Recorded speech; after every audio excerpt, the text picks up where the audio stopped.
الفضل YouTube channel میں آپ کا استقبال ہے۔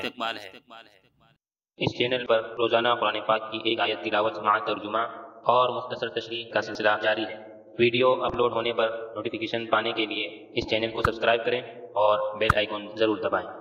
السلام علیکم ورحمۃ اللہ وبرکاتہ۔ میرے دینی و ایمانی بھائیوں اور بہنوں، سورہ آل عمران آیت نمبر 186 پیش خدمت ہے۔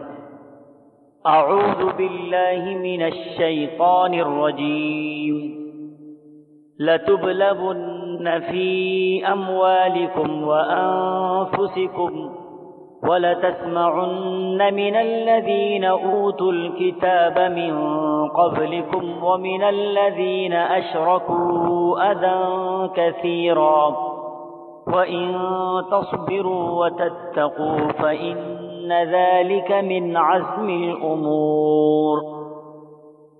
یقیناً تمہارے مالوں اور جانوں سے تمہاری آزمائش کی جائے گی، اور یہ بھی یقین ہے کہ تمہیں ان لوگوں کی جو تم سے پہلے کتاب دیے گئے اور مشرکوں کی بہت سی دکھ دینے والی باتیں بھی سننی پڑیں گی، اور اگر تم صبر کر لو اور پرہیزگاری اختیار کر لو تو یقیناً یہ بہت بڑی ہمت کا کام ہے۔ حضرات، اللہ کی طرف سے آزمائش ہونا لازمی شیء اور اس پر صبر و ضبط سے کام لینا بھی انتہائی ضروری ہے۔ دنیا کے اندر مومن کا امتحان ہوا کرتا ہے، کبھی جانی کبھی مالی اور کبھی اہل و عیال میں۔ اسی طرح قتال کیا جانا، زخمی ہونا، قید و بند کی تکلیفیں اٹھانا، بیمار پڑنا، مال کا تلف ہونا، اقارب کا چھوٹنا وغیرہ کسی نہ کسی طرح سے آزمائشیں ہوتی رہتی ہیں۔ اس کے علاوہ کبھی دشمنان اسلام کی طرف سے کڑوی باتیں اور دل کو اذیت دینے والی باتیں بھی سننی پڑتی ہیں۔ ان تمام چیزوں پر صبر سے کام لینا یہ اہل ایمان کی علامت ہے اور بڑے حوصلے کا کام ہے، اس پر اجر و ثواب بھی ملے گا۔ حضرات، صحیح بخاری شریف میں اس آیت کی تفسیر کے موقع پر ایک واقعے کا تذکرہ ہے۔ واقعہ یہ ہے کہ رئیس المنافقین عبداللہ ابن ابی ابن سلول ابھی اسلام کا اظہار نہیں کیا تھا اور جنگ بدر بھی نہیں ہوئی تھی۔ ایک مرتبہ آپ صلی اللہ تعالی علیہ وسلم اپنے گدھے پر سوار ہو کر حضرت اسامہ کو اپنے پیچھے بٹھا کر حضرت سعد بن عبادہ کی عیادت کے لیے بنو حارث بن خزرج کے قبیلے میں تشریف لے گئے۔ راستے میں ایک مخلوط مجلس بیٹھی ہوئی تھی جس میں مسلمان، یہودی اور مشرکین سب موجود تھے، اور عبداللہ ابن ابی ابن سلول بھی تھا۔ یہ اب تک کفر کے کھلے رنگ میں تھا۔ مسلمانوں میں حضرت عبداللہ ابن رواحہ بھی موجود تھے۔ حضور صلی اللہ تعالی علیہ وسلم کی سواری سے جو گرد و غبار اڑا تو عبداللہ ابن ابی ابن سلول نے ناک پر کپڑا رکھ لیا اور کہنے لگا، غبار نہ اڑاؤ۔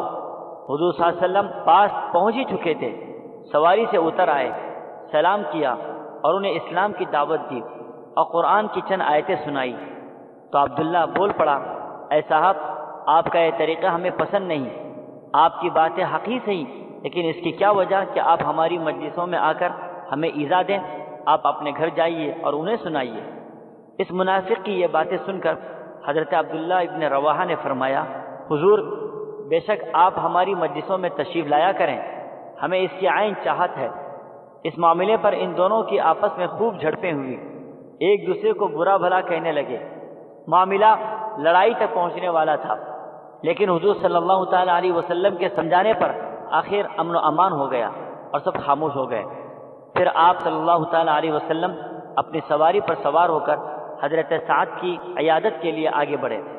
جو واقعہ راستے میں ہوا تھا اس کو بیان فرمایا، جس پر حضرت سعد نے بتایا کہ حضور صلی اللہ تعالی علیہ وسلم، آپ انہیں ان کے حال پر چھوڑ دیجئے، معاف کیجئے اور درگزر کیجئے، اور فرمایا کہ قسم اللہ کی جس نے آپ پر یہ قرآن نازل کیا ہے اسے آپ سے بے حد دشمنی ہے، اور اس کی وجہ بھی ہے کہ وہ ایسی باتیں اس لیے کرتا ہے کہ آپ مدینہ تشریف لانے سے قبل یہاں کے لوگ اسے سردار بنانا چاہتے تھے اور بات بھی طے ہو چکی تھی، فیصلہ ہو چکا تھا، مگر ادھر اللہ تعالیٰ نے آپ کو نبی برحق بنا کر بھیجا، لوگوں نے آپ کو نبی مانا اور آپ کی نبوت کو تسلیم کیا۔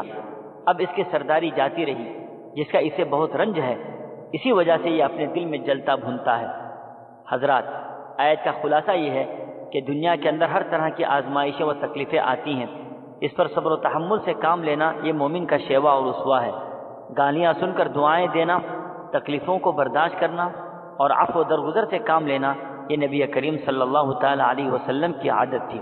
اللہ تعالیٰ ہم سب لوگوں کو حالات پر صبر کرنے اور نبی کریم صلی اللہ تعالیٰ علیہ وسلم کے اسوے کو اپنانے کی توفیق عطا فرمائے۔ آمین۔ وآخر دعوانا ان الحمد للہ رب العالمین۔